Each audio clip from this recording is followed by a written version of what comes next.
প্রলোভনে শারীরিক সম্পর্ক করার শাস্তি।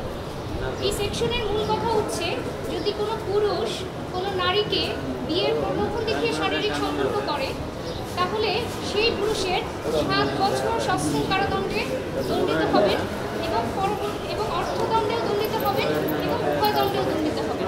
অর্থাৎ বিয়ের প্রলোভনে যদি কোনো শারীরিক সম্পর্ক হয়, পরবর্তীতে নারী এসে যদি বলেন যে তিনি প্রতিশ্রুতি রক্ষা করেন নাই, তাহলে সেই বিষয় নিয়ে আদালত 7 বছর পর্যন্ত কারাদণ্ড দিতে পারেন সেই পুরুষকে।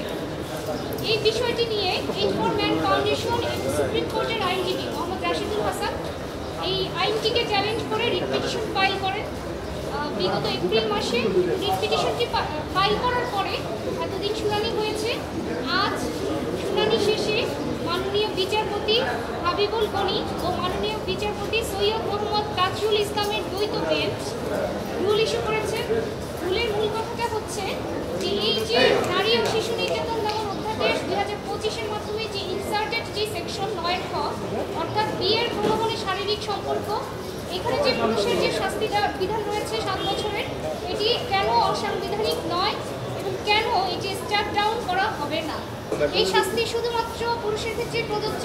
অর্থাৎ কোনো পুরুষ যদি বিয়ের প্রলোভন দেখিয়ে শারীরিক সম্পর্ক করেন, বিয়ের প্রতিশ্রুতি দেন এবং পরবর্তীতে যদি দেখা যায় যে তিনি সেই প্রতিশ্রুতি পালন করছেন না, সেটিকে এই নারী ও শিশু নির্যাতন দমন অধ্যাদেশের মাধ্যমে শাস্তিযোগ্য অপরাধ হিসেবে চিহ্নিত করা হয়েছে এবং 7 বছরের কারাদণ্ডের বিধান রাখা হয়েছে।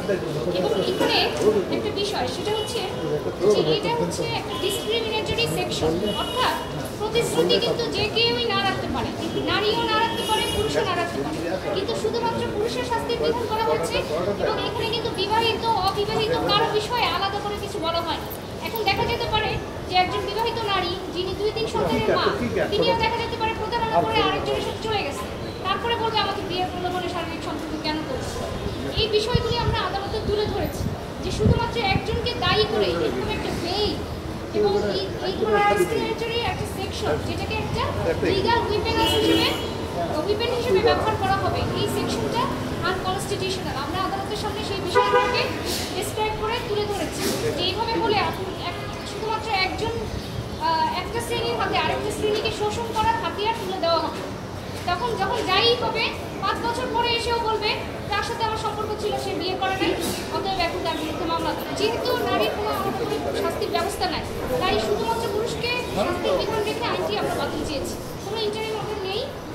এই বিষয়ে কোর্ট শুনিয়ে রুলের বিবাদী হচ্ছে আইন মন্ত্রণালয়ের 2 সচিবকে এই রুলে বিবাদী করা হয়েছে।